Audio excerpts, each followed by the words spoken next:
Doreen Erbert was born on November 29, 1952, in California, and grew up in a very large family of 5 children.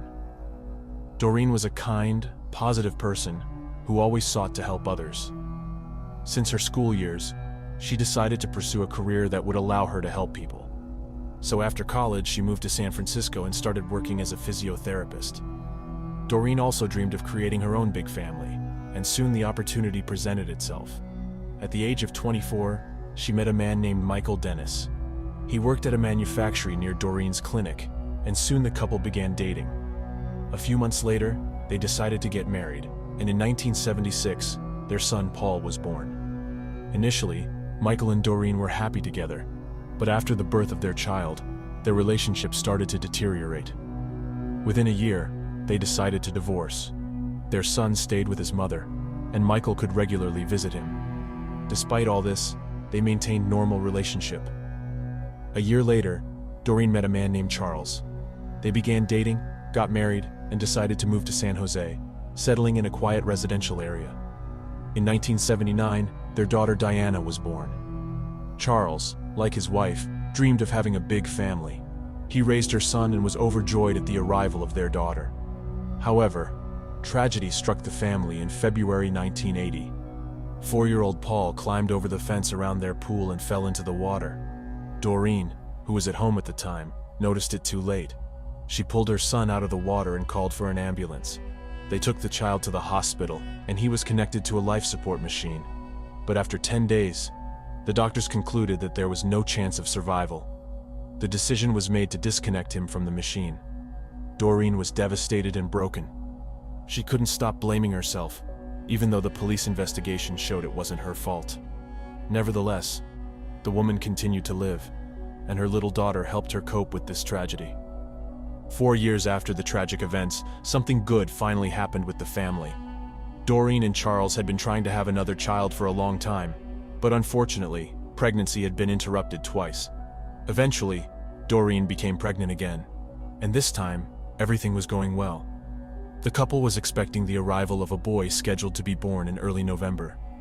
Just a few days before Doreen was supposed to go to the hospital, the family decided to participate in Halloween activities. It was the evening of October 31st.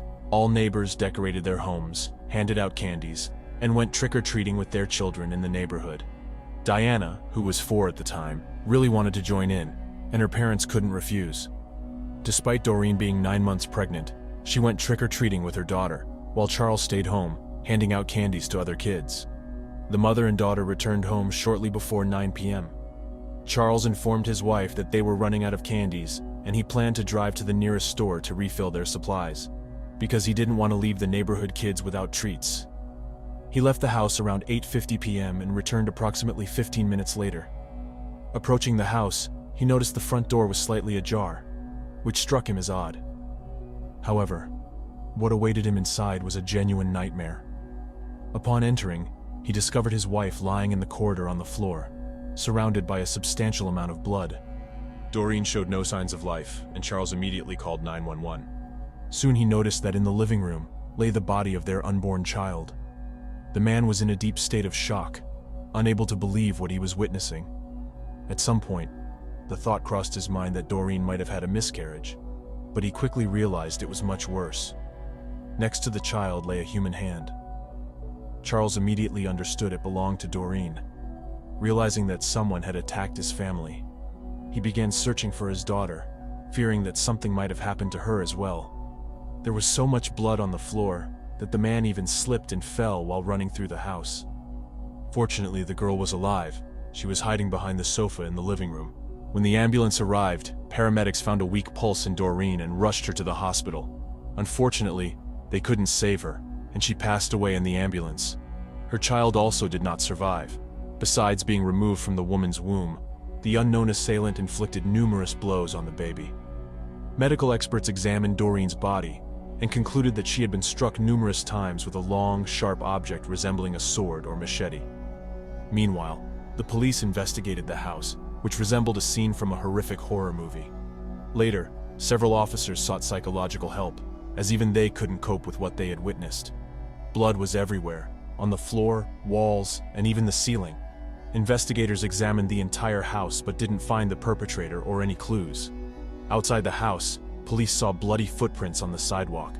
They stopped in the middle of the road, leading investigators to believe the killer had gotten into a car at that spot. Soon, officers discovered another clue. On the lawn in front of the house, there was a wolf mask covered in blood. They speculated that it might belong to the killer, as Charles stated they never owned such a mask. The evidence was sent to the laboratory, and police tried to talk to Diana. The girl was in complete shock, but she was the sole witness to what happened and potentially could help identify the assailant.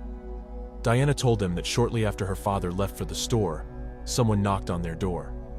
Doreen went to answer and saw a man in a wolf mask holding a long blade. He told her, "I'm going to kill you now."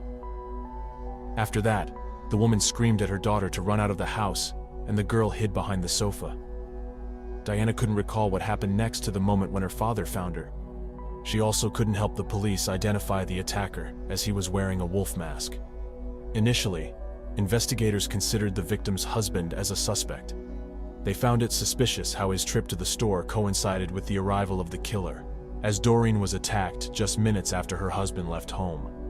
When Charles returned, he stepped on blood multiple times, even falling and getting covered in it. Police didn't rule out the possibility that he might have done this intentionally to have an excuse for the blood on his clothes. However, detectives quickly found several inconsistencies in this theory. Firstly, Charles's shoes clearly didn't match those that left bloody footprints on the street. Secondly, the killer likely got into a car parked on the road in front of the house, but there were no blood traces found in Charles's vehicle, nor a different pair of shoes. Police went to the store Charles visited and spoke to the staff member. He confirmed that Charles did buy candies from him that evening, indicating he didn't have time to commit the murder. Surveillance footage from the store also supported this alibi, so detectives temporarily stopped considering him the prime suspect and asked Charles if he had anyone in mind who might wish harm to his family. And the men immediately pointed to Doreen's ex-husband, Michael. According to Charles initially, Michael maintained a normal relationship with his ex-wife, but everything changed after the death of their son, who drowned in the pool.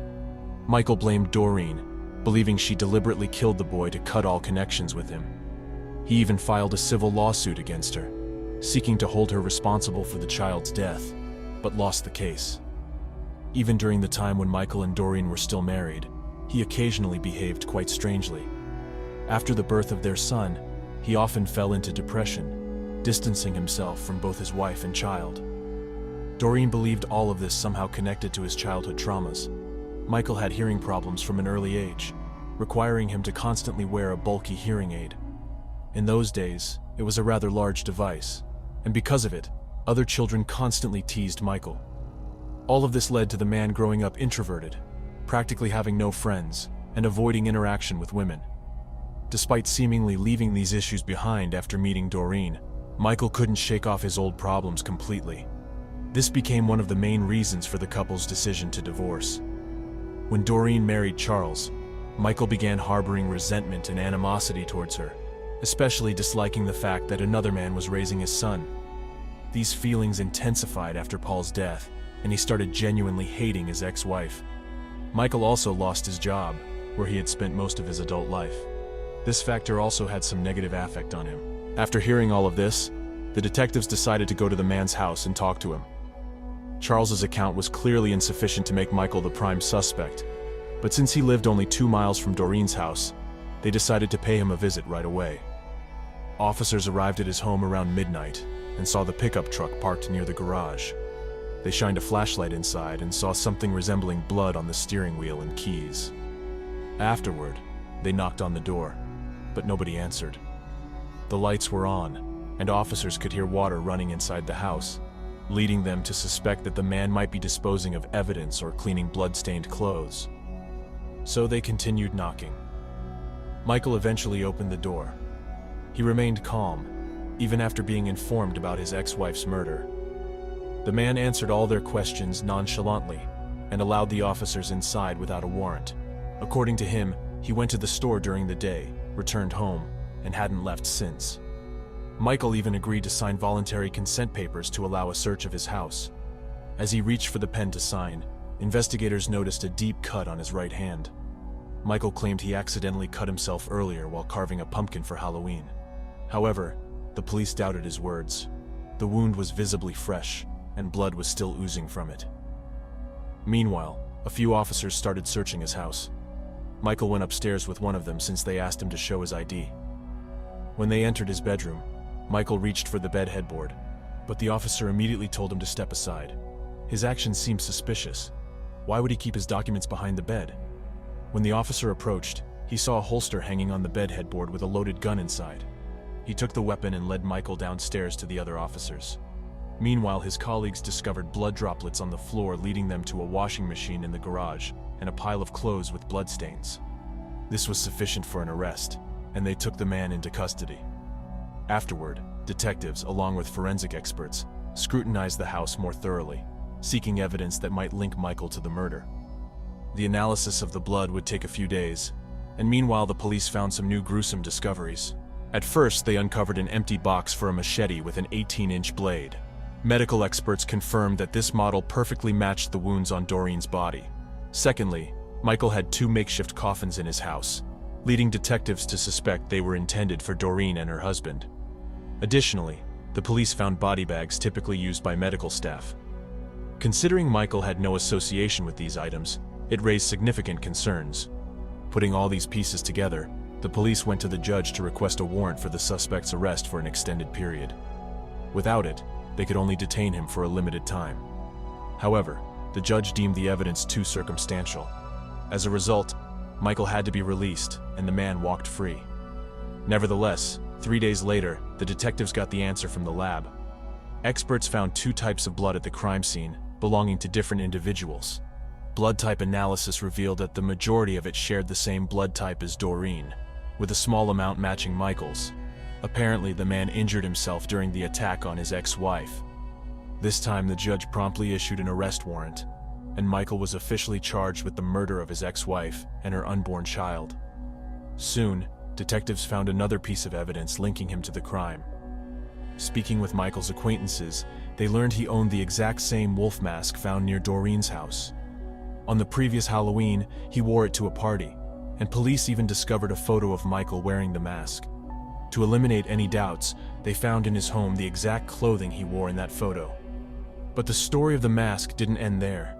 To further strengthen the case, police interviewed all of Doreen's neighbors about that evening. It turned out that children going door to door for candy saw an adult man wearing a wolf mask standing across the street from the victim's house, staring at it. Notably, they spotted him around 7 p.m., 2 hours before the murder. Michael's trial began in July 1988, 4 years after the murder. Initially, he pleaded guilty, but later changed his plea. He didn't deny committing the murder, but claimed innocence due to mental health issues. A psychologist assigned to him concluded that he indeed had serious mental problems. Michael told him that he snapped because of Halloween. Witnessing other kids joyfully trick-or-treating reminded him of Paul's death, triggering his breakdown.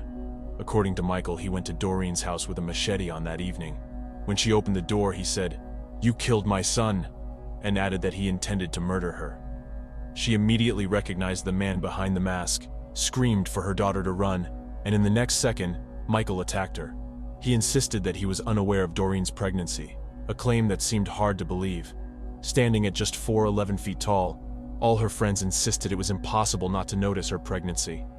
Before the tragedy, they even joked that because of her belly, Doreen had become broader than taller. The prosecution argued that the man was fully aware of his actions and had planned the crime in advance. During the investigation, detectives discovered he had told friends about his desire to kill his ex-wife and her husband, then dispose of their bodies in the bay. Given that they found 2 coffins and body bags in his home, the prosecution suggested he intended to carry out this plan, but changed his mind for some reason. Perhaps he panicked or feared staying in the house too long, thinking he might get caught. Doreen's daughter Diana also testified at the trial.